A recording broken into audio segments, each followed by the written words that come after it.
Bismillah. Assalamualaikum warahmatullahi wabarakatuh.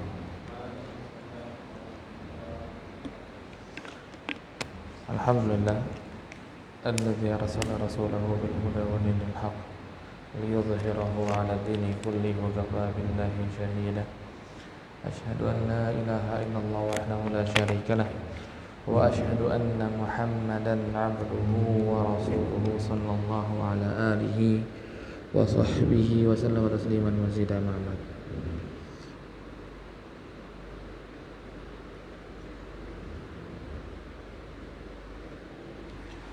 Alhamdulillah, kita lanjutkan pembahasan kita.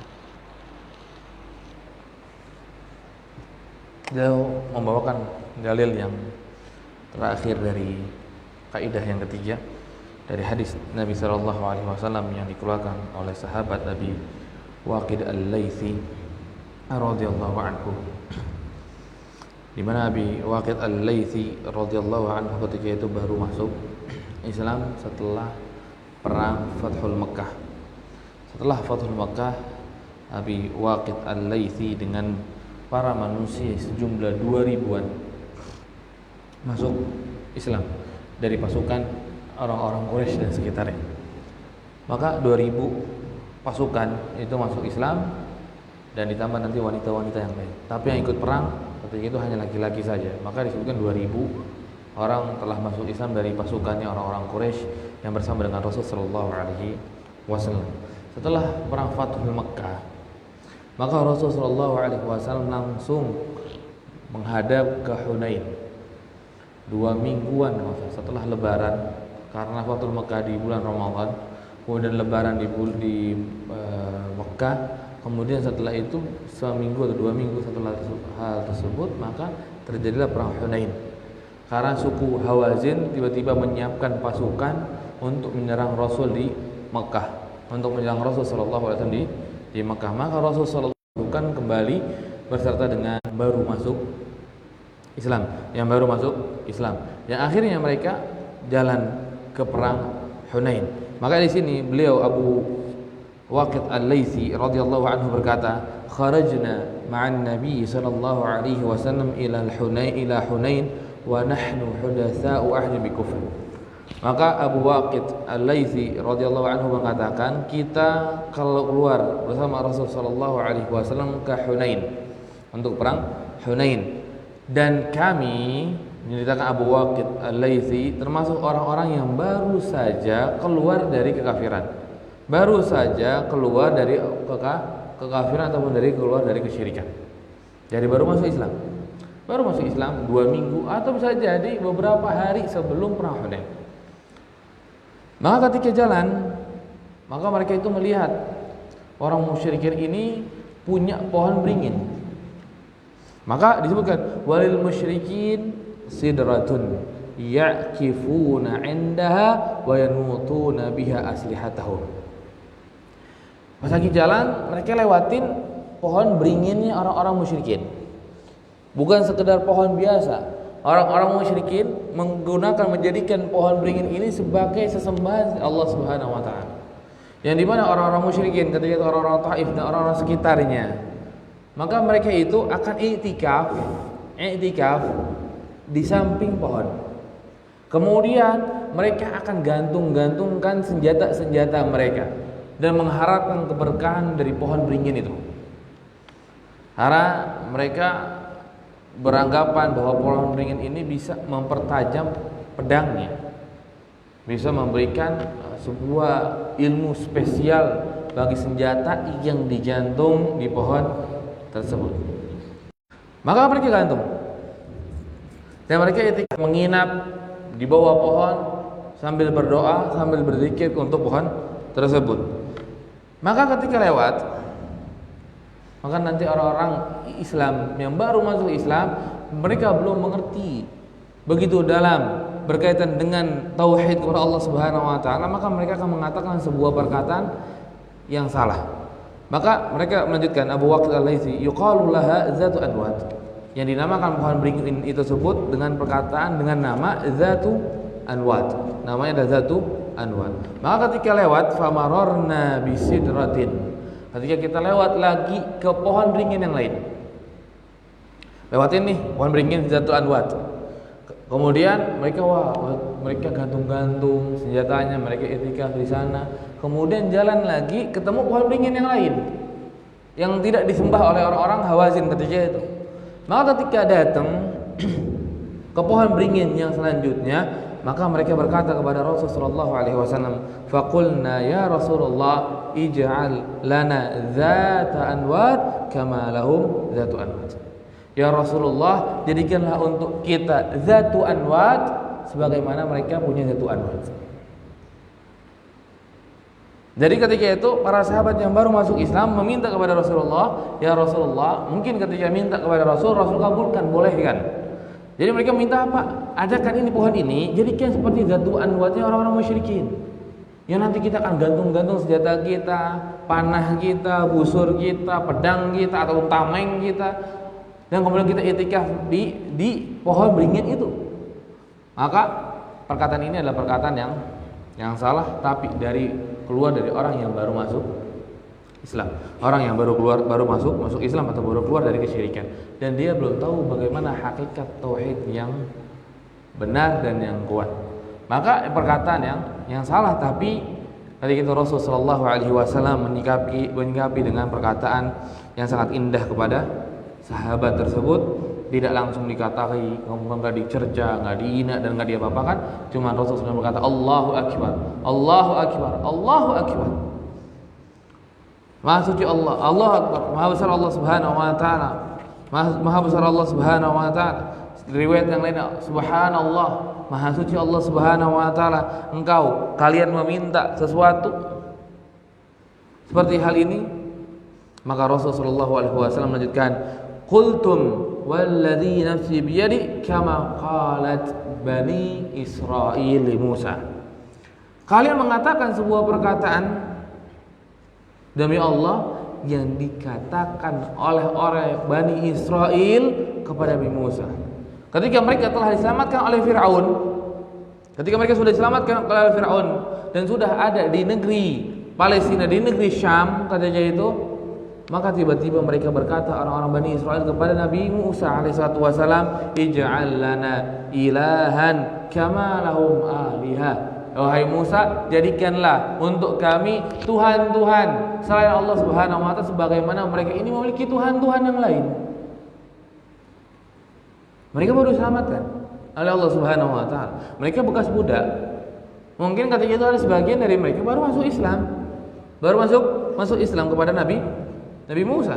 Kemudian qala innakum qaumun tajhalun. Maka Nabi Musa jangan berkata, sungguhnya kalian ada kaum yang bodoh. Kemudian dijelaskanlah bahwa hal tersebut tidak diperbolehkan oleh Allah Subhanahu wa taala.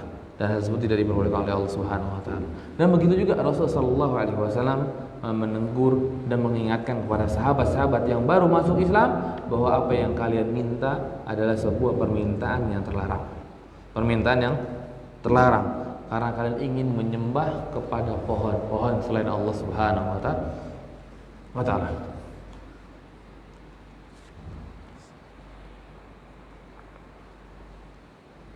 Maka ketika ada sebuah kaum mempunyai Tuhan selain Allah, maka kita pun nggak punya hak untuk membuat Tuhan tandingan, dan nggak boleh. Suku ini punya Tuhannya A, nah kita bikin Tuhan yang sama, yang B, tapi yang lebih baik, yang lebih bagus. Tidak. Tuhan kita tetap Allah Subhanahu wa taala, dan tidak kita bikin tandingan Tuhan yang semisal dengan Tuhan yang orang-orang musyrikin. Maka kalau seandainya kita ingin, ya berdoa kepada Allah, jadikan pedang ini adalah pedang yang terbaik. Jadikanlah busur ini busur yang baik, yang melesatkan anak panah yang terkena kepada pak musuh. Minta kepada Allah Subhanahu wa taala. Jangan sampai kalian ingin membuat tandingan Tuhannya orang-orang musyrikin. Tidak. Tapi harusnya kitalah orang-orang yang senantiasa memiliki sebuah keyakinan hanya Allah Subhanahu wa taala Tuhan semata, yang tidak diperkenankan dan diperbolehkan untuk menyembah kepada Allah Subhanahu wa taala. Kemudian kaidah yang terakhir yang disebutkan oleh Syekh Muhammad bin Abdul Wahhab rahimahullah taala adalah al-qaidatur rabi'ah anna al-musyriki zamanina aghladu syirkan minal awwalin. Maka beliau rahimahullah taala menyebutkan sesungguhnya orang-orang musyrikin di zaman kita pada hari ini lebih berat kesyirikannya daripada kesyirikan orang-orang pertama. Maksudnya apa? Daripada orang-orang musyrikin yang ada di zaman Rasulullah sallallahu alaihi wasallam. Kenapa itu bisa terjadi? Pertama, li'annal awwalina yusyrikuna fir raha wa yukhlisuna fil syiddah. Karena orang-orang musyrikin awal itu mereka akan melakukan kesyirikan ketika mereka dalam keadaan lapang. Ketika mereka tidak tertimpa musibah yang berat. Maka mereka melakukan kesyirikan ketika itu. Tapi mereka akan mengikhlaskan ibadah hanya kepada Allah ketika mereka dalam keadaan tersempit, terhimpit, keadaan musibah yang besar, maka mereka akan menyembah hanya kepada Allah Subhanahu wa taala. Mereka hanya menyembah kepada Allah Subhanahu wa taala, mereka akan doa kepada Allah. Mereka tinggalkan tuhan-tuhan mereka.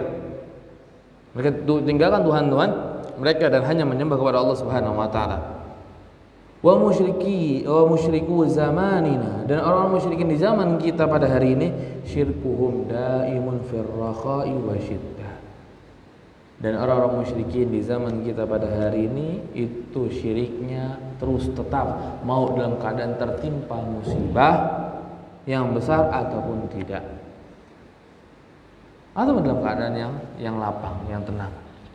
Maka syiriknya di zaman kita pada hari ini demikian. Kita lihat ketika ada seorang yang kena musibah, kena tsunami, kena gempa bumi,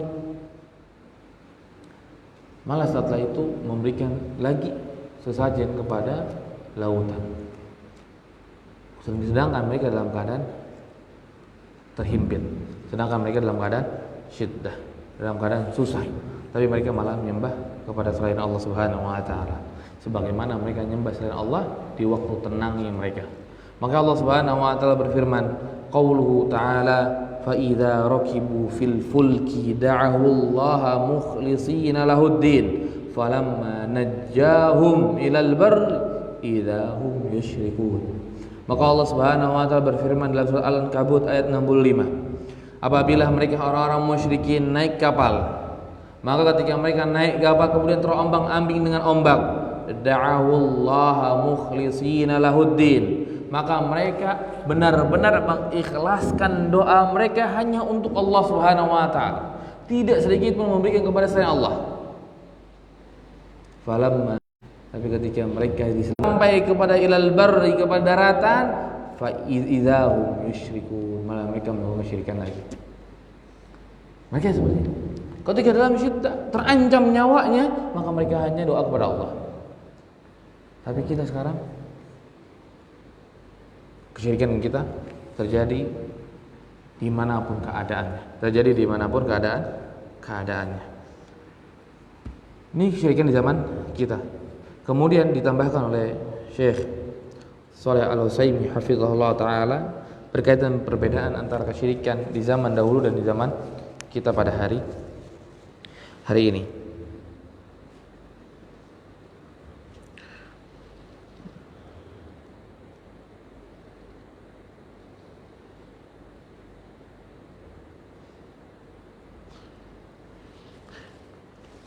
Beliau menyebutkan annal awwalin ya'taqiduna anna ma hum alaihi mukhalif da'watal anbiya'i war rusul fa innahum qalu aj'ala al-alihata ilahan wahida inna hadza la syai'un ujab.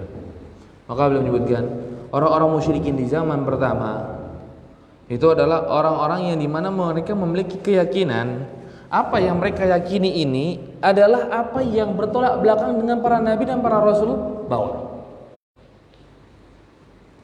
Makanya mereka berkata, ilahan wahida, aja'ala al-alihata ilahan wahida, inna hadza la syai'un ujab. Apakah engkau ya Muhammad ingin menjadikan tuhan-tuhan yang banyak ini menjadi satu Tuhan? Inna hadza la syai'un ujab. Ini sebuah perkara yang sangat mengherankan. Maka mereka orang-orang musyrikin di awal itu meyakini bahwa mereka itu berbeda dengan para nabi dan para rasul. Mereka berbeda dengan para nabi dengan para rasul. Mereka apa yang mereka sembah ini menyebabkan mereka berbeda. Mereka menyelisihi para nabi dan para rasul. Tapi kalau di zaman kita pada hari ini, maka mereka berkata, fa innahum yad'una anna fi'lahum muwafiqun da'watul anbiya'i war rusul.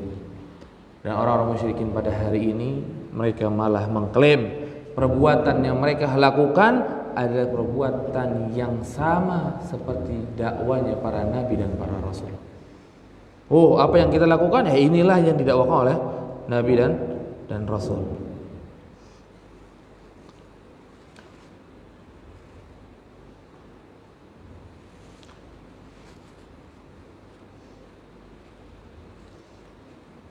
Kemudian orang-orang musyrikin yang selanjutnya, orang-orang musyrikin awal mereka itu apa? Yamtani'una an yaqula atau anil qawli la ilaha illallah. Orang-orang musyrikin di awal itu mereka melarang untuk orang-orang mengatakan la ilaha illallah, karena tahu mereka tahu apa yang kita lakukan sesembahan ini ya karena bertolak dengan la ilaha illallah. Dan musyrikin pada hari ini menganggap apa yang mereka sembah itulah bagian dari la ilaha illallah, bagian dari la ilaha illallah.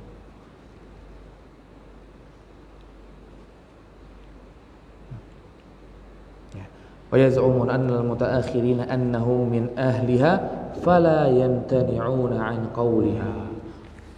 Maka orang-orang musyrikin kita pada hari ini tidak mereka larang, malah mereka melakukan zikir la ilaha illallah dengan perkataan yang mereka ikuti dengan kesyirikan yang mereka lakukan. Mereka ikuti dengan kesyirikan yang mereka lakukan. Maka ini sedikit perbedaan musyrikin di zaman awal dan di zaman kita pada hari ini. Maka kesyirikan yang terjadi di zaman kita pada hari ini bahkan lebih parah daripada kesyirikan di awal. Tadi ada beberapa macam perbedaan dari kesyirikan yang terjadi di awal dan kesyirikan di zaman kita pada hari ini. Semoga Allah Subhanahu wa taala merahmati kita dan juga Allah Subhanahu wa taala memberikan kepada kita taufiknya, hidayahnya untuk bisa meninggalkan kesyirikan yang ada dengan bermacam-macam kesyirikan tersebut, dan juga menjauhkan kita dari perbuatan yang mendekati kepada kesyirikan, mau kesyirikan besar ataupun kesyirikan kecil. Mungkin ini yang bisa kita sampaikan dari kitab Qawaidul Arba'. Maka dengan ini kita telah menyelesaikan kitab Qawaidul Arba' di pertemuan kita yang ketiga atau yang keempat ini. Yang ketiga atau yang keempat ini. Maka ini berhentilah mu'allif rahimahullah ta'ala setelah membawakan ayat fa idza rakibu fil fulki da'ullaha mukhlishina lahuddin falamma najjahum ilal barri idzahum yusyrikun. Maka itu penutup yang beliau sebutkan. Wa sallallahu wa sallama ala nabiyyina Muhammadin wa ala alihi wa sahbihi ajma'in. Sebelum kita tutup, mungkin ada pertanyaan yang ingin ditanyakan oleh kita. Waalaikumsalam warahmatullahi wabarakatuh. Menanyakan untuk keadaan seseorang yang zaman sekarang ini yang mengaku muslim yang biasa melakukan sedekah laut itu kan mereka katanya mempersembahkan kayak kerbu apa itu kerbu dan makanan itu dipersembahkan ya mungkin katanya buat orang itu dan itu, sedangkan mereka banyak yang sebagai pelakunya itu adalah ada yang kiai, ada yang ustaz, bahkan orang-orang yang ada di ulama lah itu mereka itu apakah ada uzur dengan tuduhan atau memang mereka sudah statusnya ini bisa muslim atau kafir dan gimana? Iya. Ya syukur ya barakallahu fikum. Bismillah, alhamdulillah, salatu wassalamu ala rasulillah wa ala alihi wa sahbihi wa sallam tasliman mazida ma'bad. Maka kalau mereka sudah tahu hukumnya dan mereka nolak, ya maka mereka bisa dijatuhkan hukuman. Kalau sudah ditegakkan hujjah kepada mereka dan kita sudah pastikan bahwa dia tahu bahwa itu adalah perbuatan yang terlarang, perbuatan mensyirikan, kemudian dia nolak dengan alasan yang tidak syar'i, maka ya bisa jatuh kepada orang tersebut. Bisa jatuh kepada orang tersebut. Maka berbahaya perbuatan-perbuatan kesyirikan yang terjadi di negeri kita. Karena kadang dibentengi dengan alasan ini adalah adat dan istiadat. Sedangkan itu ada unsur kesyirikan di dalam hal tersebut. Maka semoga Allah Subhanahu wa taala menyelamatkan kita dari perbuatan itu. Ada lagi? Waalaikumsalam warahmatullahi wabarakatuh.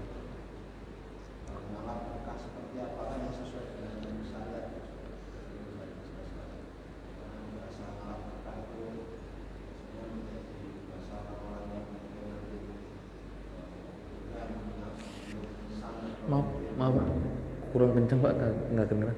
Gimana?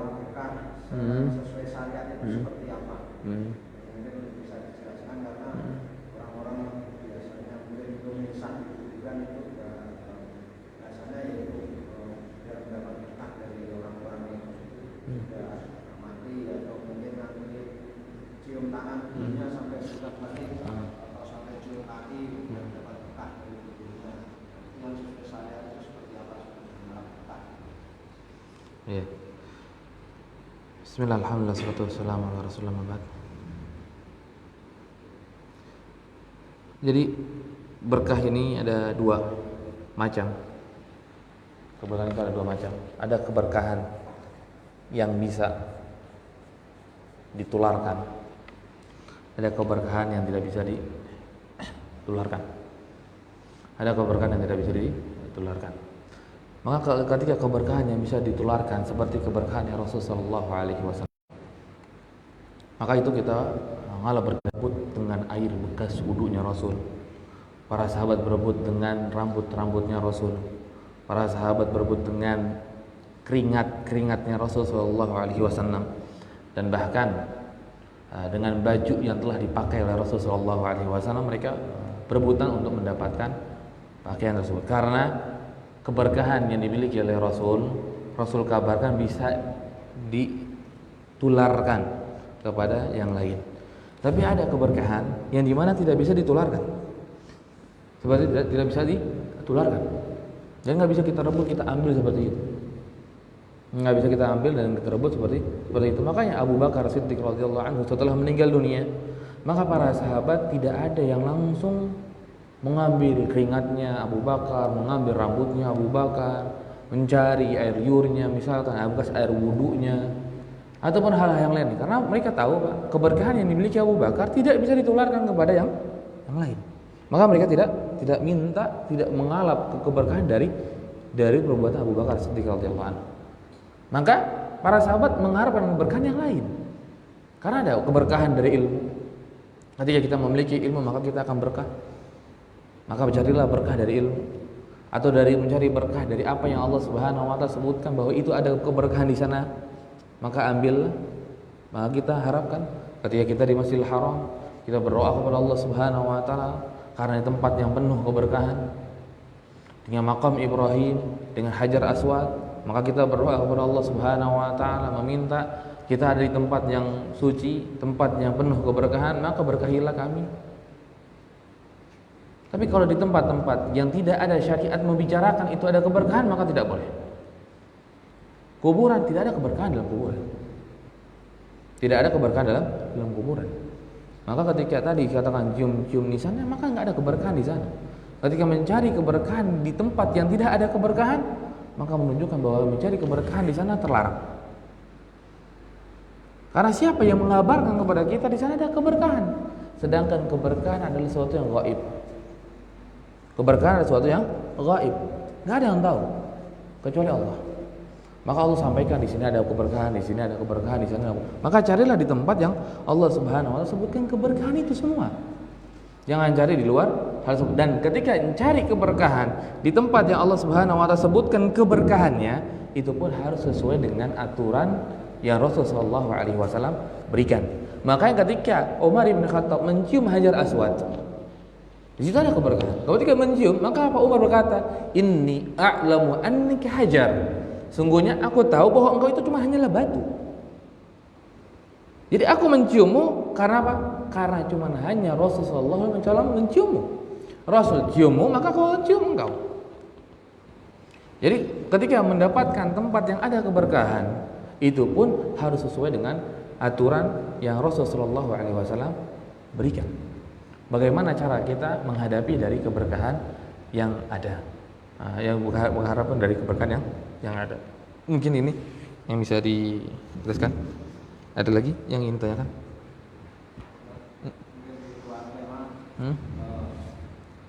Kita disebut safar itu mungkin berapa lama waktunya ya Ustaz? Seumpama kita orang rantauan yang kita ingin pulang kampung mungkin sepekan atau 2 pekan, apakah kita bisa mendapatkan ujur untuk mengqashar sholat saat di kampung? Ya, berkaitan dengan kita pulang kampung ya. Jadi kan pulang kampung ke kampung kita. Ya. Ketika kita pulang kampung di kampung kita, apakah ketika kita pulang kampung di kampung kita adalah orang penghuni kampung itu? Itu dulu. Apakah kita termasuk penghuni kampung itu? Kalau kita katakan bukan, maka kita masih dalam keadaan kemungkinan musafir ataupun mukim. Musafir ataupun mukim. Makanya para sahabat Nabi SAW yang sudah hijrah ke kota Madinah, mereka mengingkari apa yang dilakukan oleh Utsman ibni Affan, sholat sempurna 4 rakaat di Mekah. Utsman kan sholat 4 rakaat di Mekah ketika haji. Beliau memimpin dan beliau sholatnya 4 rakaat. Maka para sahabat seperti Abdullah ibni Mas'ud, seperti Abdullah ibni Umar radhiyallahu anhuma, itu mengingkari apa yang dilakukan oleh Utsman. Tapi ketika mereka sholat di belakang Utsman, maka mereka sholat seperti apa yang dilakukan oleh Utsman, dan mereka ingkari oleh Utsman. Sedangkan mereka lahirnya di mana? Abdullah bin Umar lahirnya di mana? Di Mekah. Abdullah bin Abbas lahirnya di mana? Di Mekah. Mereka lahirnya di Mekah. Tapi ketika mereka sudah hijrah ke kota Madinah, maka ketika mereka datang ke kota Mekah, maka mereka dalam keadaan musafir juga. Nah, tetapi ketika di dalam kota tersebut, mau ini di kampung kita ataupun di tujuan kita sedang jalan, kita ada tugas keluar kota, kan sama juga. Karena kita bukan lagi orang penduduk negeri itu kan. Kita keluar kota, maka apa yang kita lakukan? Maka di sana, di sini ada perselisihan pendapat para ulama berkaitan dengan kapan status musafir ini bisa copot. Ada yang menyebutkan 3 hari 3 malam, ada yang menyebutkan 4 hari 4 malam, ada yang menyebutkan seminggu dan 2 minggu, bahkan sampai berapa bulan. Dan ada yang menyebutkan ya selama dia selesai dari urusannya di tempat tersebut. Tapi wallahu a'lam bishawab, yang paling kuat adalah yang menyebutkan 4 hari 4 malam atau 20 kali sholat. Ini jikalau sudah menentukan kapan dia pulang. Dia jalan sekarang, terbang ke Padang misalkan, terbang ke Padang, dan kemudian ditentukan sekarang tanggal 3 atau tanggal 1 Jumadil apa? Jumadil Ula ya, Jumadil Ula. Jalan, tapi pulangnya nanti tanggal 7 Jumadil Ula, atau berarti berapa tuh? Kita biar gampang November aja ya. Sampai tanggal 10 November. Sampai 10 November. Ya. Kita jalan sekarang, pulangnya tanggal 10. Sudah lewat 4 hari 4 malam? Maka sudah. Maka dia cuma hanya diperbolehkan 4 hari 4 malam saja. Selesainya maka disempurnakan. Tapi kalau dia nggak tahu kapan pulangnya, jalan ke sana, kapan pulangnya? Wallahu a'lam, ini tunggu selesai tugas saya. Kalau tunggu selesai tugas saya nggak tahu kapan selesainya. Maka seperti ini, maka seperti para sahabat Nabi SAW yang terhalang dari pulang ke kota Madinah setelah membuka kota yang dimana kota tersebut ini banyak salju. Karena ada sahabat Nabi SAW ketika masuk ke kota dan setelah buka kota tersebut, tahunya kota ini dalam keadaan turun salju setelah dibuka. Mereka tidak biasa dengan salju, mereka kebingungan. Maka para sahabat tetap di kota itu selama beberapa bulan, dan juga disebutkan kami tetap menjamak dan mengqashar salat kami. Kami terus menjamak dan mengqashar salat kami. Jadi tetap diqashar salatnya. Berarti menunjukkan bahwa mereka masih menganggap bahwa diri mereka musafir. Dan juga ini yang dikuatkan oleh Syekhul Islam Ibnu Taimiyah rahimahullah taala. Jadi kalau dia sudah tentukan waktunya, maka 4 hari 4 malam. Tapi kalau dia tidak tentukan waktunya karena tidak tahu kapan pulangnya, ya maka dia masih dikatakan musafir. Masih bisa dikatakan musafir. Bukan pegawai yang dikontrak ya. Dia kerja di sana, dikontrak 1 tahun di sana ya, bukan, sudah. Jadi ini maksudnya dia ada tugas luar kota saja, yang dia harusnya pulang lagi gitu. Bukan yang takutnya nanti akhirnya saya karena ditugaskan oleh perusahaan untuk mengabdi di Padang tadi selama setahun, maka selama setahun saya qashar salatnya. Enggak, kalau itu enggak. Jadi yang cuma hanya ada kebutuhan sejenak, sebentar, yang ketika itu harus pulang lagi setelah itu. Bukan sampai dikontrak beberapa bulan, beberapa tahun yang kita sudah tahu waktunya selesainya, waktu habisnya. Ya. Kan itu. Ada lagi yang ingin tanyakan? Untuk masalah yang di luar tema. Masalah ini apa? Untuk wanita yang nifas itu, yang keguguran itu, ada yang berpendapat dihitung nifas kalau sudah bayi di dalam janin itu sudah 4 bulan itu, atau gimana Pak? Atau apakah yang 4 bulan itu sudah keguguran itu dihitung darah nifas atau bukan? Ya.